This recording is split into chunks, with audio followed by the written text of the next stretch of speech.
오늘은 2021년 4월 11일 SoFi CEO와 CNBC가 인터뷰한 내용을 업로딩합니다. 인터뷰 일자가 다소 오래되었지만 SoFi가 어떤 회사인지를 회사 CEO가 직접 설명하는 영상이 있기에 소개합니다. 이어서 유튜버 The Club이 2021년 7월 23일 제작한 SoFi에 대한 동영상과 2021년 10월 4일 제작한 동영상을 요약하여 설명드립니다. 영어를 직접 듣기를 원하시는 분들은 CNBC 동영상 2021년 4월 11일, The Club 동영상 2021년 7월 23일과 2021년 10월 4일을 직접 시청하시기 바랍니다. 먼저 아래 내용들은 전 트위터 COO 및 CFO이자 Goldman Sachs Global Investment Banking 은행 그룹 공동 대표였던 앤서니 노토 CEO와의 인터뷰 내용입니다. SoFi는 2011년에 설립되었습니다. 모바일 우선 개인 회원 중심의 금융회사입니다. 학자금 리파이낸싱을 시작으로 개인 대출로 바뀌었고 이제는 모기지가 필요한 고객을 위한 다양한 상품 포트폴리오와 수수료 없이 주식이나 ETF에 투자할 수 있는 SoFi Invest를 운영하고 있습니다. SoFi는 SoFi Invest와 함께 Millennials와 Gen Z 세대와 같은 청년 고객들을 위한 ETF도 출시했습니다. 이 ETF는 젊은 세대만을 위한 그들의 독특한 요구를 충족시키는 상품이 없었기 때문에 젊은 사람들에게 인기가 있을 거라 생각합니다. SoFi ETF는 청년 고객들에게 한 종목에 투자하지 않고 여러 종목에 투자할 수 있는 종목 다양화를 제공하며 1번 거래 수수료가 없고 2번 거래 건수당 $10 정도의 소액으로도 거래가 가능하도록 할 만큼 ETF 가격이 저렴합니다. 많은 ETF들이 주당 $200 이상으로 거래되고 있어서 이제 막 돈 벌기를 원하는 젊은 고객들에게는 진입 장벽이 높았으므로 이것은 젊은이들에게 중요하다고 생각합니다. SoFi의 ETF는 소액으로도 진입할 수 있는 가격대에 있으며 3번 ETF 구성 종목들의 성장으로 인한 시장 가격이 상승하는 듯 세 가지 장점이 있습니다. SoFi ETF에는 ticker SFY, GIGE, TGIF 등이 있습니다. SoFi에는 어떤 펀드는 돈을 버는 제품이 있고 돈을 벌지 못하는 제품이 있습니다.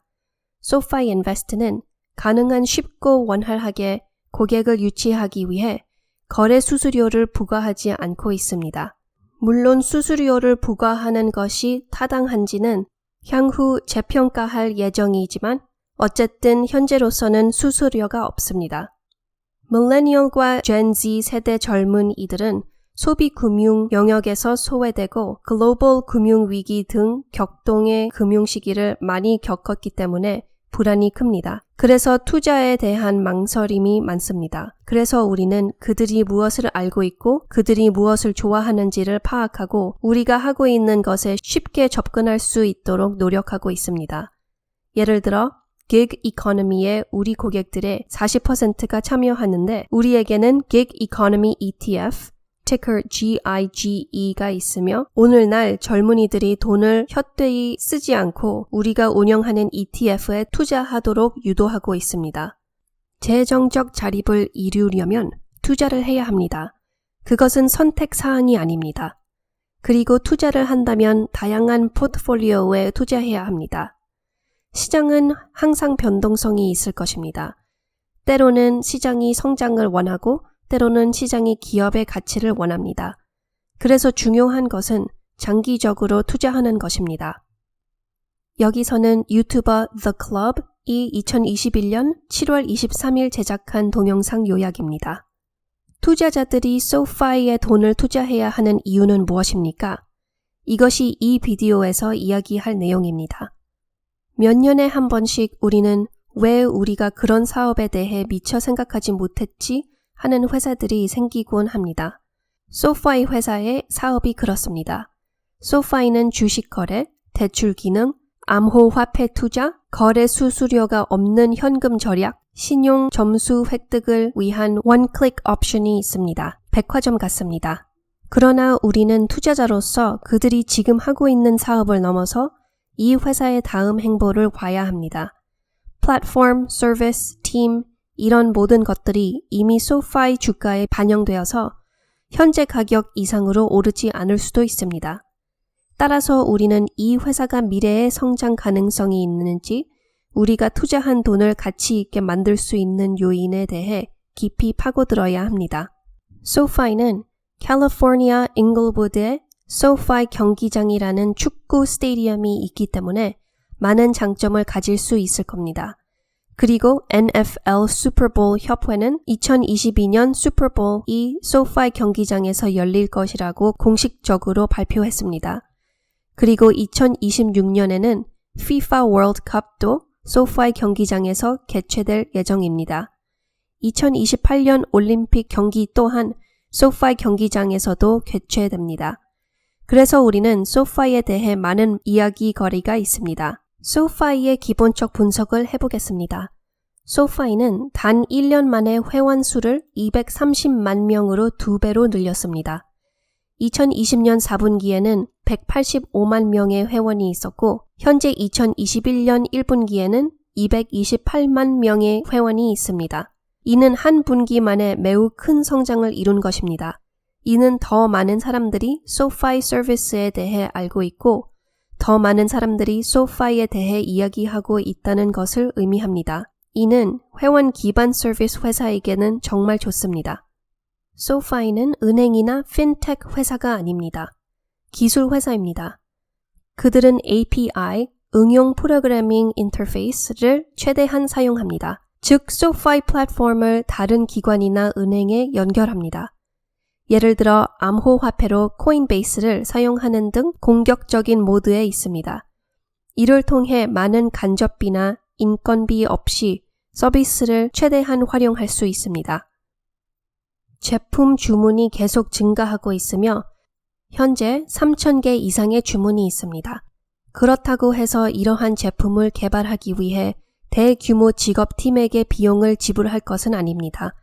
예를 들어 코인베이스와 같은 다른 회사의 많은 다른 서비스 및 제품의 플랫폼을 연결만 했음을 의미합니다. SoFi의 2021년 매출 가이던스는 2020년 매출 대비 58% 증가한 9억 8천만 달러입니다. 뿐만 아니라 올해 EBITDA, 이자, 세금, 감가상, 각비, 감가상, 각전 이익가 플러스로 전환되어 성장 기술 회사의 큰 성과입니다. SoFi는 2020년 은행 업무를 신청했습니다. 이것은 SoFi가 은행처럼 행동할 수 있게 해주기 때문에 좋은 소식입니다. 그들은 다른 은행이나 다른 제3제 회사에 의존하지 않고 회원으로부터 예금을 받을 수 있습니다. 예를 들어 회원이 자신의 계정에 $1,000를 예치하면 SoFi가 이 금액을 이용할 수 있고 이자 수익을 낼 수 있기 때문에 이렇게 하면 더 많은 수익을 올릴 수 있습니다. 그들은 2020년 10월에 조건부 승인을 받았으며 우리가 알고 있는 바와 같이 은행 사업은 매우 규제되고 승인 및 승인에 오랜 시간이 걸립니다. 그래서 은행 승인 절차를 가속화하기 위해 SoFi는 Golden Pacific Bank라는 커뮤니티 은행을 $2,230만 달러에 인수했습니다. 캘리포니아 지점이 3개 있는 작은 은행이라서 큰 인수 금액에 의한 투자는 아닙니다. 그러나 그들이 그렇게 한 이유는 은행 승인 절차를 가속화하기 위해서입니다. 이것은 SoFi의 정말 스마트한 결정입니다. 그리고 그러한 점들이 내가 이 회사가 일하는 방식이 정말 멋지다고 생각하는 이유입니다. 예를 들어 SoFi는 은행 현장을 승인하는 데 오랜 시간이 걸릴 때까지 기다리지 않고 프로세스 속도를 높이기 위한 노력을 부단히 하고 있습니다. SoFi는 성장에 매우 공격적이어서 회사의 미래에 대해 정말 낙관적입니다. 그들은 공격적으로 성장하고 있지만 여전히 기존 회원들의 관리도 열심히 하고 있습니다. 다음은 유튜버 The Club이 2021년 10월 4일에 제작한 동영상 요약입니다. 여기서는 은행 인가 관련 뉴스, 내부자 매각, 3분기 실적 등 우리가 놓친 SoFi와 관련된 많은 뉴스를 알아보겠습니다. 새삼스러운 이야기는 아니지만 내가 알고 있는 SoFi에 대한 내용이 의심이 가지 않아야 SoFi 보유에 대해 더욱 확신을 갖게 해줄 것입니다. 1억 달러 이상을 운영하는 펀드 매니저는 포트폴리오에 보유하고 있는 주식, 옵션 및 채권을 각 분기 종료 후 45일 이내에 양식 13F를 SEC에 제출해야 합니다. 그래서 펀드 매니저들이 스테이트먼트를 제출한 후 우리는 그들이 무엇을 많이 샀는지 SoFi를 매수했는지를 알 수 있습니다. 이제 이에 대해 몇 가지 더 자세히 알려드리겠습니다. 블룸버그는 2분기에 SoFi가 제출한 962건의 13F 서류를 조사했으며 이는 금융 서비스에서 2,432억 달러 매출이 있었음을 보여줍니다. 헤지 펀드는 SoFi 주식의 시장 가치에 5,888%라는 놀라운 금액을 추가했습니다. 그리고 그들이 무엇을 줄였습니까? 그들은 Bank of America와 Wells Fargo를 줄였습니다. 그래서 SoFi는 8,950만 주를 보유한 최대 보유주였습니다. 이전에는 10,000주만 보유하고 있었고 2분기 이후에는 8,800만 주를 추가했습니다.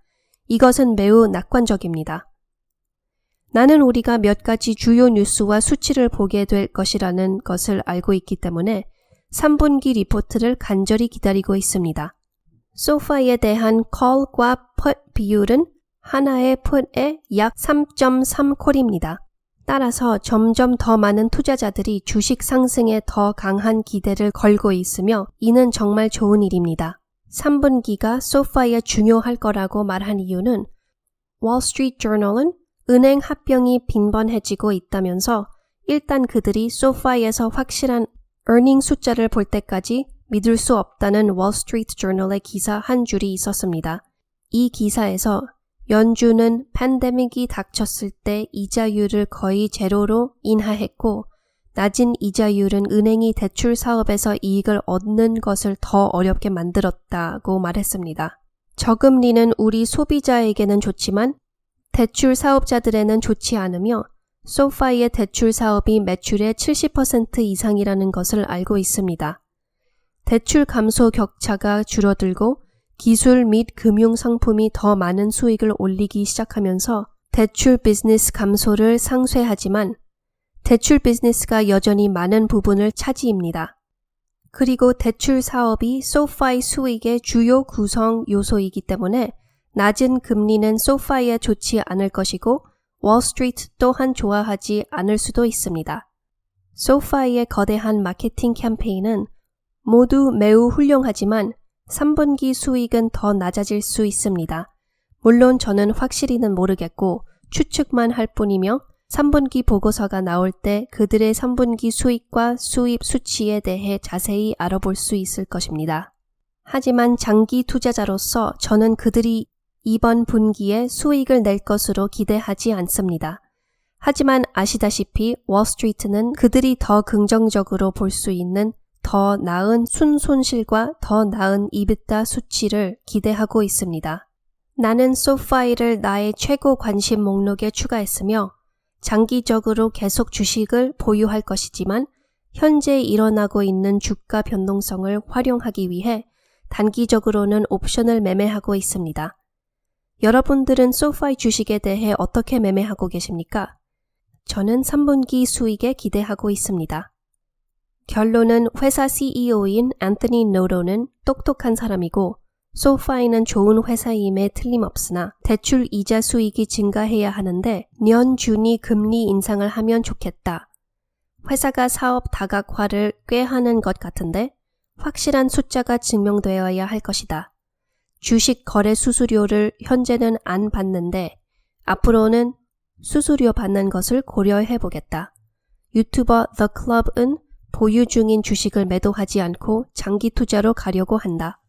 언제나 제일 쉬우면서도 어려운 말이 장기 투자하라는 말인 것 같습니다. 아크 인베스트는 현재까지 SoFi 주식을 매매하지 않습니다.